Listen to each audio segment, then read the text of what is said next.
This program was made possible by funding from the University of Central Florida's Metropolitan Center for Regional Studies.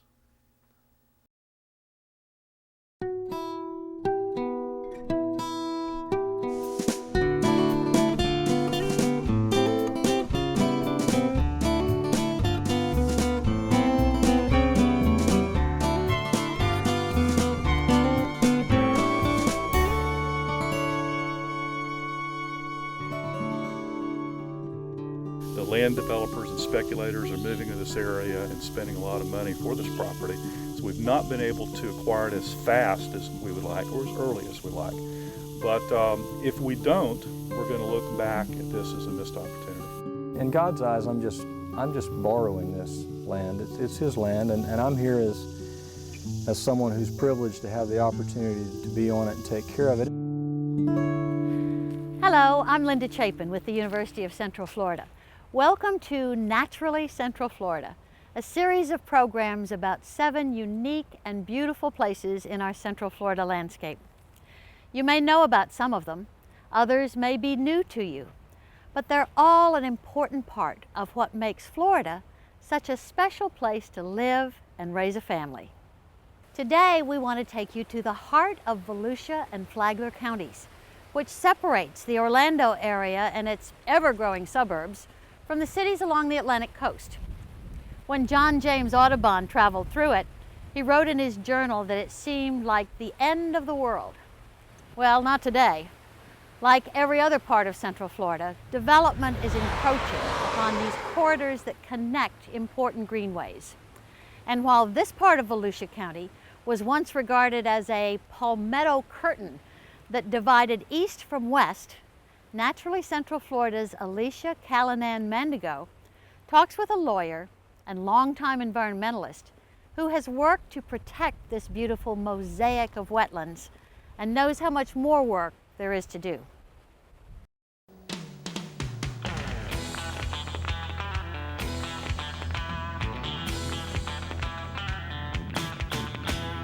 So you were saying that some of this is hurricane damage. Which of the 3 storms hit you guys hardest here in Volusia? Of course, we got hit by all 3. Sometimes conversations about conservation and environmental protection might seem a little abstract. The places talked about might seem a little too remote to visit. But this boardwalk along the shores of Lake Ashby in Volusia County is a spot anyone can visit. Well, this is the wild heart of Volusia. We're right in the middle of the county. The coast, Daytona, is just 10 miles over to the east, and now the biggest city in Volusia, Deltona, is just over these trees to the right, and so it's all growing this way. So this is the middle, and this is the focus of all of our attention for real conservation in this area. What Clay Henderson is talking about is the Volusia Corridor. It's part of a land buying initiative passed by Volusia County voters to help preserve what has always been a rustic and rural county. What you see here today is what hopefully our children and grandchildren will be able to see. This park was bought in the mid-'80s, and much of the land around here has now been bought as part of this Conservation Corridor program. So there's not going to be a lot of million-dollar homes on this lake, and it's something that we'll all be able to come and see. This is what Florida used to be like. Most of this corridor is a mosaic of wetlands. So there are cypress systems and pine systems where water kind of holds and moves through here. So the nice thing about this boardwalk, it goes right through the heart of this kind of a habitat and ecosystem, and you can see all the little components of this mosaic. Okay, so let's go ahead and take a look at that then. We're right in the center of a cypress swamp right now on the edge of this lake. And most of this lake is surrounded by cypress. But you get away from here, and it's one little cypress dome after another through this entire corridor. And this is where water accumulates. And as water accumulates here, it come the insects and the amphibians and the birds and the other mammals that roll through here. And it's this kind of mosaic which makes this place so special. These are remnants. These cypress trees that are here, they're here because the loggers couldn't get to them, or perhaps because they were hollow and it wasn't worth their while to pull them out. Over 100 years ago, this entire lake would have been ringed with large cypress trees. And in fact, on this lake, this is an example. People have been living here for not just 500 years of Europeans, but 8,000 years. So this area has been impacted by people for a long time.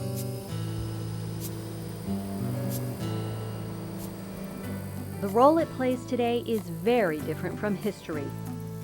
It's a connector. It's linkage, just like this boardwalk. It connects large habitat areas within the state. It sort of runs parallel to both the Indian River and the St. Johns, and connects large areas to the south along the headwaters of the St. Johns with large areas to the north also along the St. Johns and Lake George.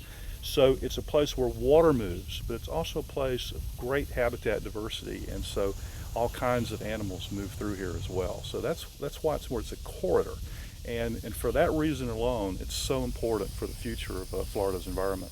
Okay, so if we move forward a little bit, this is the obvious body of water here, the lake, and where we are right now, we are still really in the lake, but you move forward just a little bit and you can almost see a line where the lake ends and the wetland begins. Oh, sure.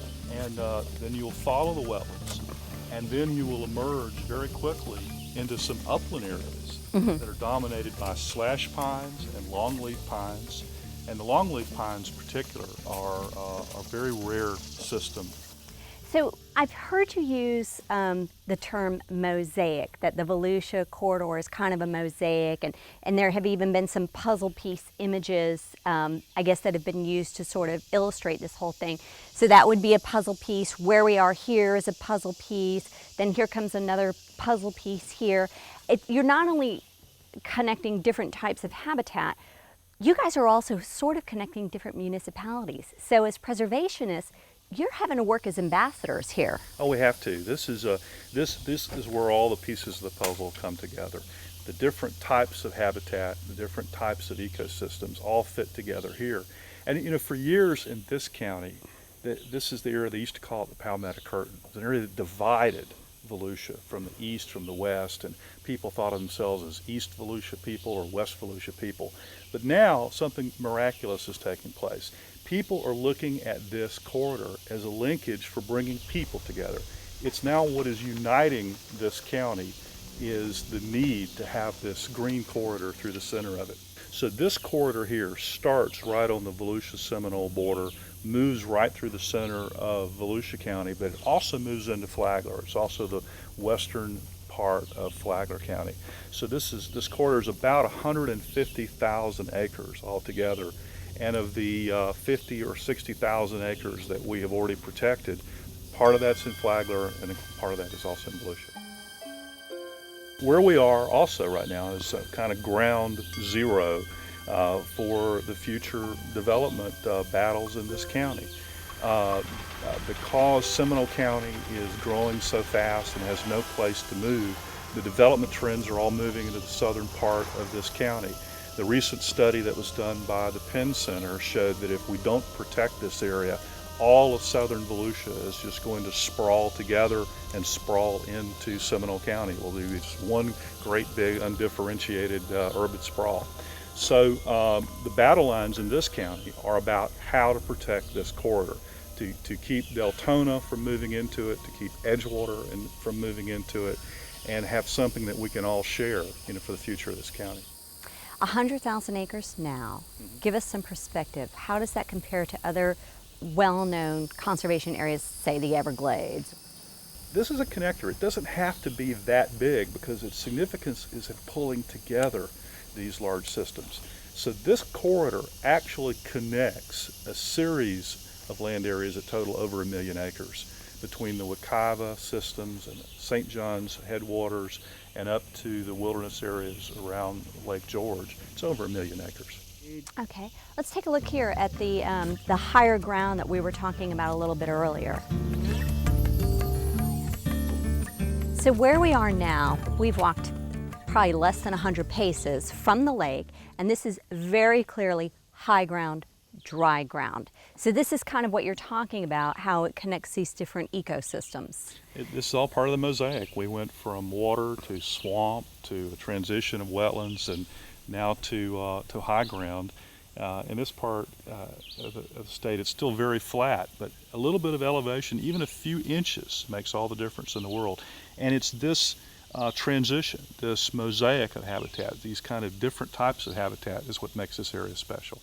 Now, what I'm trying to understand, and I think this might be a problem for people who really just have a cursory understanding of environmental concerns, why is this important? Why is it important to keep these connector areas connected? Well, the connectors play very important roles for the way water moves through this area. What this was a long time ago was the bottom of the ocean.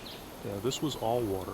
But as Florida came up out of the seas and we all settled on the high ground, water settled in these flat areas that again used to be ocean bottom. So this is why it's so important for our future as people, because water has to have a place to stay and to move. If it doesn't move through here, it's going to move into our front yards. We're going to have flooding problems. But this is also where we get our drinking water, in a sense. The water that comes on this ground eventually makes it into the groundwater system, and that's where we get 90% of our water here in Central Florida. So it's really important from a people point of view as well. And you were saying also that keeping the connector portions connected is critical to the wildlife in the area. Sure. There are a number of endangered and threatened species that live in this area. They move through here following the water and following the other animals and following the food. So this is important bear habitat, bobcat. We've even had panther sightings here in the last few years, which is highly unusual, but it means they're following this corridor. We have plants that live in this area that are found no other place in the world. So it is pretty special. Are there other corridors like this in the state of Florida? Sure. I think one of the efforts of the state's Florida Forever program is to establish important linkages between these big natural areas. That came out of the Florida Greenways program. And so there are a number of other corridors that are emerging. Most of them are in North Florida and some in South Florida, like along the Kissimmee Valley down toward the Everglades. But there is now an important scientific understanding that these corridors are important, and that's why so much focus is going into them. The Volusia Corridor stands out as one of the state's best examples of corridor preservation, but what started out as an investment in Florida's long-term future has become a race. Volusia County has consistently led the state in its preservation efforts. We, being the citizens here, have approved 2 big bond issues to acquire environmentally sensitive lands and have a long track record of working with the state to do that. So now well over 100,000 acres in this county have been protected in perpetuity. The most recent bond issue was passed in 2000, and the focus of that is to buy the center part of the county. Will there be enough money to do that? Not sure. The market forces are running ahead of us. The land developers and speculators are moving to this area and spending a lot of money for this property. So we've not been able to acquire it as fast as we would like or as early as we like. But if we don't, we're going to look back at this as a missed opportunity.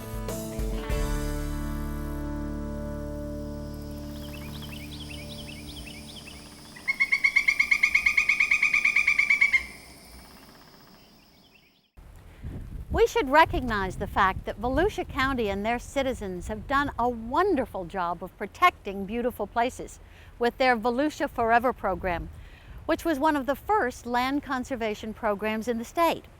In fact, because voters in Volusia County have consistently supported these efforts, they recently won a national award for being one of the best in the country for their commitment to management, restoration, and public access to the important natural areas in their county. We'll tell you more about where you too can go to enjoy what Volusia County has accomplished when we come back.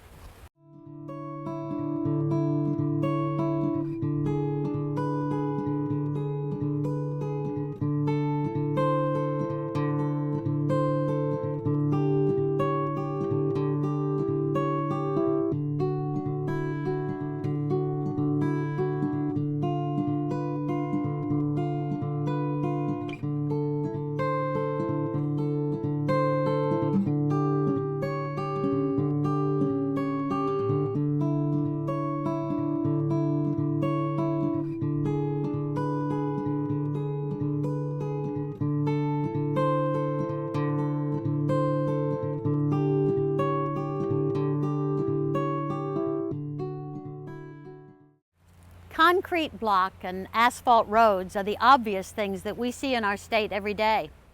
But if you get a chance to talk to some of the old crackers, they talk to you about some of the many subtle changes that they've noticed.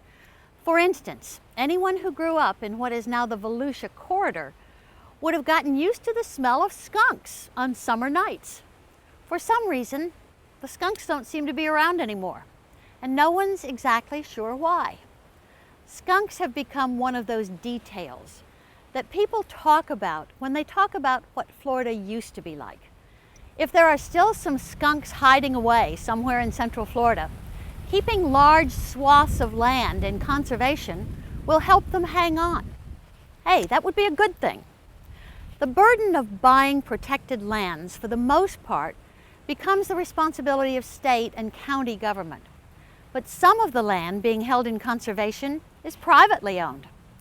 And Alicia takes us back to the Volusia Corridor to talk to a conservationist who decided to fight development through land ownership.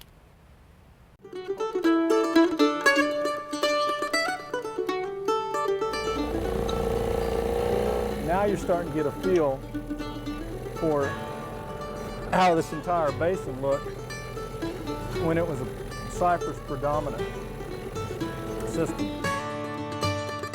Throughout Florida, there are places like this. Places where the pioneer presence is still felt. Places where it's easy to imagine swamp apes are lurking in the shadows. Places that are here today because somebody made it their mission to protect a piece of Florida. This used to be a cattle ranch. It used to be the hunting grounds for Seminole Indians. It's been a lot of things through history, but its days of supporting man are over. It is now a privately owned conservation easement. We are sitting on the banks of Ashby Creek, and Ashby Creek is a tributary of the St. Johns River and drains Lake Ashby. And Lake Ashby and Ashby Creek are all part of the greater Deep Creek Basin, which, as you know, is located within the Volusia County Conservation Corridor. And Ashby Creek is one of the more remote tributaries in the system. No, that's from the hurricane. Dykes Everett is an attorney, a city guy, and a family man. But he was drawn to the idea of owning a conservation easement, a place that would protect the environment and help tell the stories of Florida's past. You know, I looked for a long time for a ranch like this ranch, the old Turkey Track Ranch. As we talked about, I grew up in agriculture and I'm a native Floridian. And the history of this place really spoke to me. You know, this creek that we're sitting beside was, of course, a major fishing ground of Cowacuchee, one of the Seminole war chiefs under Chief Osceola. They had a day camp, hunting camp, on the banks of Lake Ashby.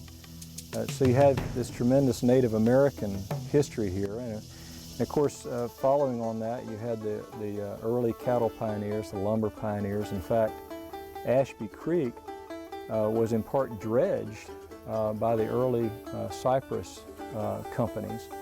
And they would, of course, cut the virgin cypress in this region and float it on Lake Ashby and on Ashby Creek, and then load it on the old steam trams and haul it to the various cypress mills. So you have Ashby Creek serving, you know, as a waterway to many peoples and many different periods in history and industries. It's a fascinating part of the state. This land's sense of history is so strong, it still has an old cow hunter's bunkhouse. One of the things that really attracted me to this piece of property and the idea of conserving it is its just rich history in agriculture and in ranching. For instance, it has this old bunkhouse here. Well, that's exactly right. And this bunkhouse is what we call the old camp house. And what it represents really is the headquarters structure of the old cattle operation of the Turkey Track Ranch, which was one of the very large pioneer ranches in this part of Florida. Cow hunters would come and stay and work cattle during the late spring and summertime seasons. And you're thinking this bunkhouse is how old? This bunkhouse dates from the early 1930s. Everett is clearly fascinated by all the little pieces of history he finds on his ranch. Fork sticks, put it in the stream, and the water turns it like a water wheel. It's called a flutter mill. But his biggest interest here is the environment.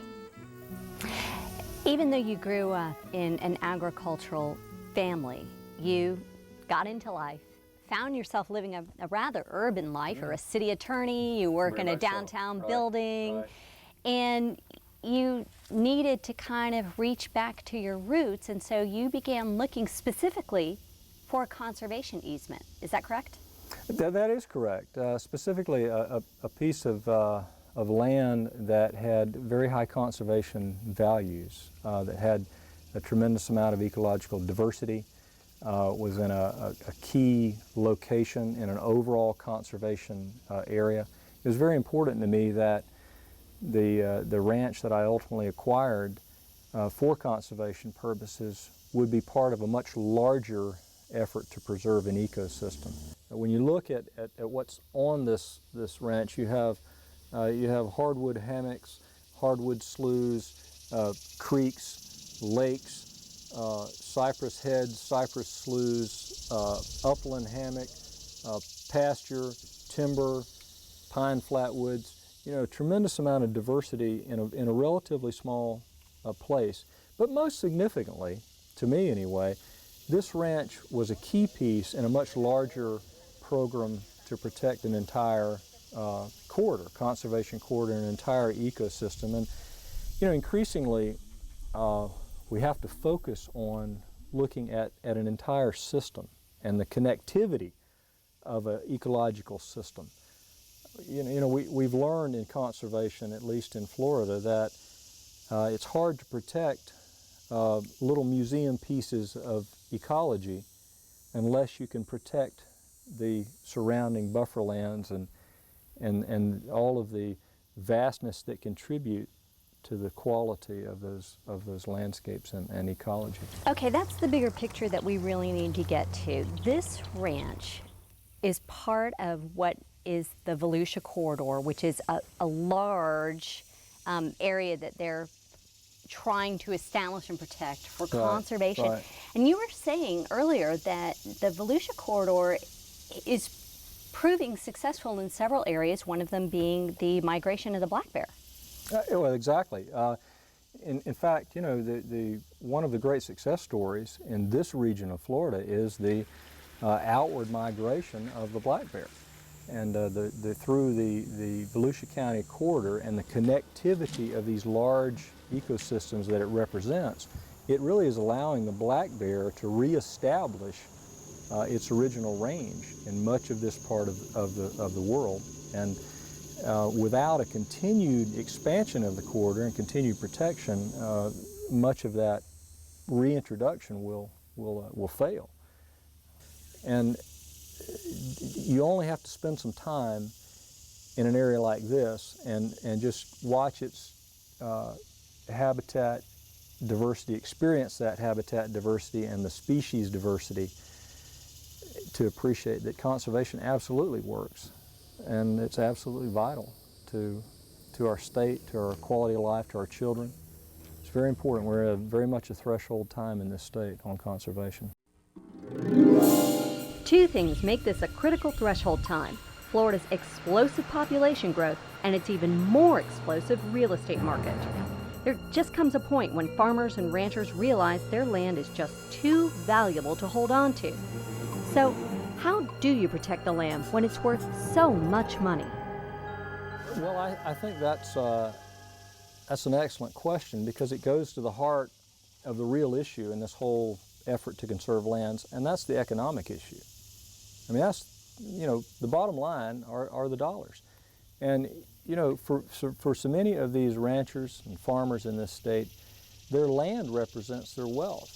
So the thing that I've seen really work are conservation easements and private property type rights acquisition programs But those only work if we are willing to move them quickly and decisively and pay the fair value of these development rights. And if we do all of those things, then I think we will find that many of these ranchers and farmers and large landowners are willing participants in that process. Now we're going to hit a log up here. Everett's land is a case in point. It was the original landowner who put these pastures into conservation as his neighbors were selling off. So instead of going to a developer, this old cattle ranch went to a like-minded conservationist who's out here almost every weekend. Well, I'm out here as much as I can be. I love it here.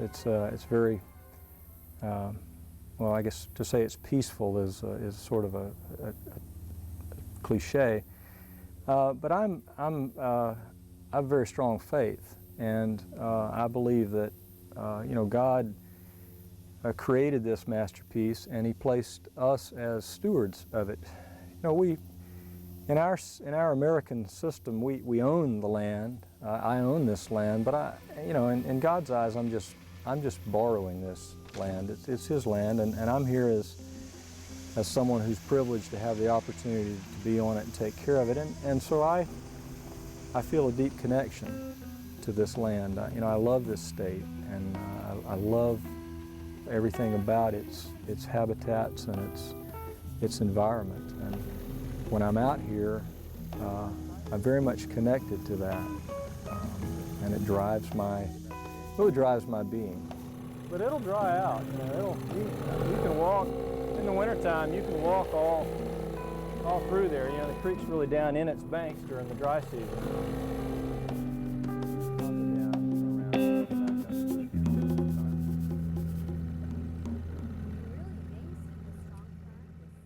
I hope you've enjoyed our visit to some of the out-of-the-way places in the Volusia Corridor. Let me suggest some places that you might visit with your family to learn more about this important ecosystem. The Tiger Bay State Forest is 23,000 acres of swamp between Daytona Beach and DeLand, where you can enjoy hiking and biking and horseback riding, camping, boating, fishing, and lots more activities. They even allow hunting during designated seasons. Visit their website for more information. To the west of Tiger Bay, there's Plum Creek, where there's a multi-use trail being planned for recreational access. And there are other spots like Hart Island, the Lake George Forest, and Lake Ashby Park, all places where your children could learn more about why Florida is such a special place to live and grow up.